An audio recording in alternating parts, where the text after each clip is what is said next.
সবাইকে জয় যিশু, ঈশ্বরকে ধন্যবাদ।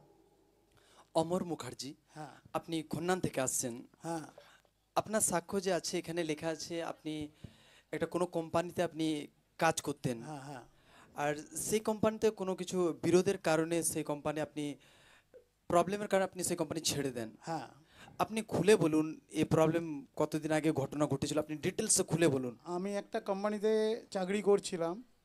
তো ওই কোম্পানিতে যখন আমি চাকরি করছিলাম তো ওখানে আমার 12 ঘন্টা ডিউটি ছিল এবং আহ, ওখানে আমি 12 ঘন্টা ডিউটি করতাম, মানে আমি ওখানেই থাকতে হতো আমাকে।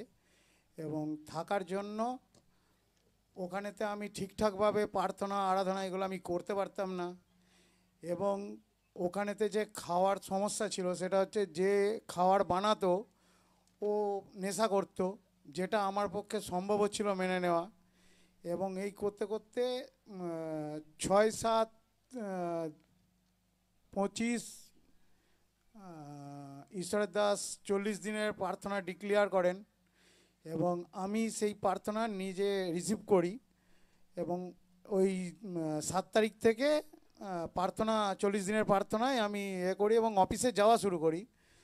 তো 11 মানে ওই সপ্তাহটা পুরো প্রার্থনা করছিলাম। তো শনিবার দিনকে বাড়ি আসার সময় আমার যে সুপারভাইজার ছিল, সুপারভাইজারের সাথে আমার কথা হচ্ছিল এবং আমি বললাম যে আমি বাড়ি যাব। তো ও আমাকে বললো না, এখন যাওয়া যাবে না, তুমি পরে যাবে।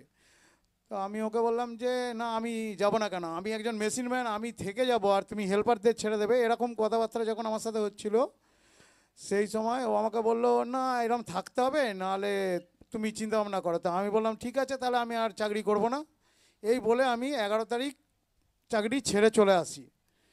তো বাড়ি চলে আসার পরেতে আমার ওয়াইফ এর সাথে আমার যে একটা মানে ওয়াইফ আমাকে খালি বলে যে তুমি এরম ফট করে মাথা গরম করে দিয়ে চাকরিটা ছেড়ে দিয়ে চলে এলে, এবার কি হবে। তো আমি আমার ওয়াইফকে একটা কথাই বলতাম যে এই যে আমি যে ঈশ্বরের দাস যে প্রার্থনা ডিক্লেয়ার করেছে এবং এই প্রার্থনা যে আমি করছি, 40 দিন প্রার্থনা কমপ্লিট হওয়ার সাথে সাথে আমাকে ঈশ্বর কোনো বড় জবের সাথে আমাকে আশীর্বাদ করবেন।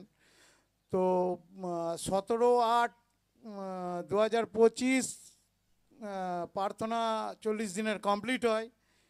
19 তারিখ আমি যে নতুন কোম্পানিতে এখন চাকরি করছি সেখানে আমি কথা বলতে যাই এবং সেখানে আমার চাকরি ফাইনাল হয়। 21 তারিখ থেকে আমি ওখানে চাকরি করি।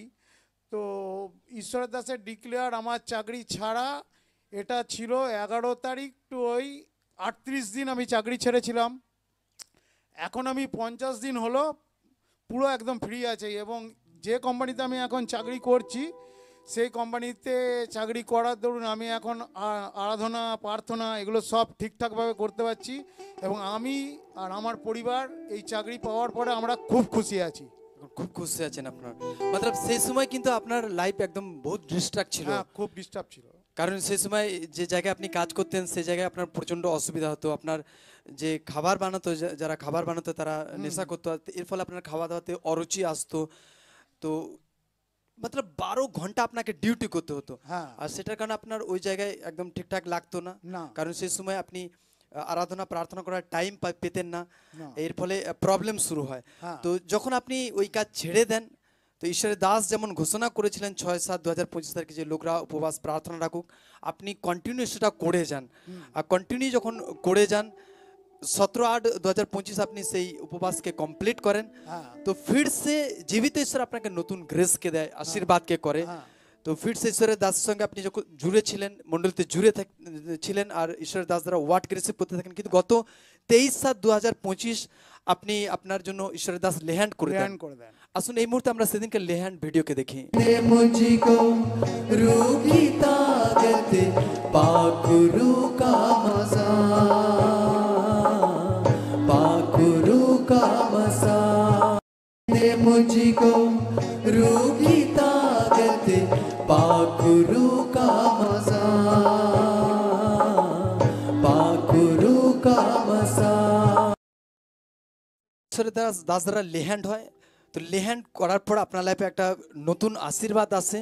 তো যে প্রবলেম আপনার মধ্যে চলতো সেই প্রবলেম থেকে পুরো একদম ফ্রি হয়ে যান, একদম ফ্রি, পুরো একদম আশীষিত হন, ফ্রি, এখন পুরো ব্লেসড আছেন। একদম ব্লেসড। মতলব আপনি নতুন জবের সহিত জীবিত ঈশ্বর আপনাকে আশীর্বাদ করেন, আর 21/8/2025 তারিখে আপনি ওই কোম্পানিতে জয়েন করেন, আর এখন 50 দিন হয়ে গেছে, আপনি পুরো খুশি আছেন। একদম খুশি আছি। এখন কেমন লাগছে আপনার?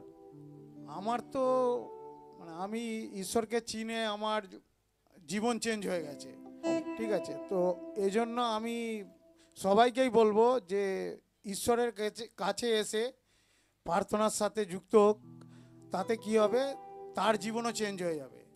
কারণ সত্যি প্রভু কারণ জীবিত ঈশ্বর প্রভু আছেন, জীবিত ঈশ্বর, উনি জীবিত আছেন, हर एक असंभव के संभव করার সম্ভব ताकत के করার রাখেন। ক্ষমতা উনি রাখেন।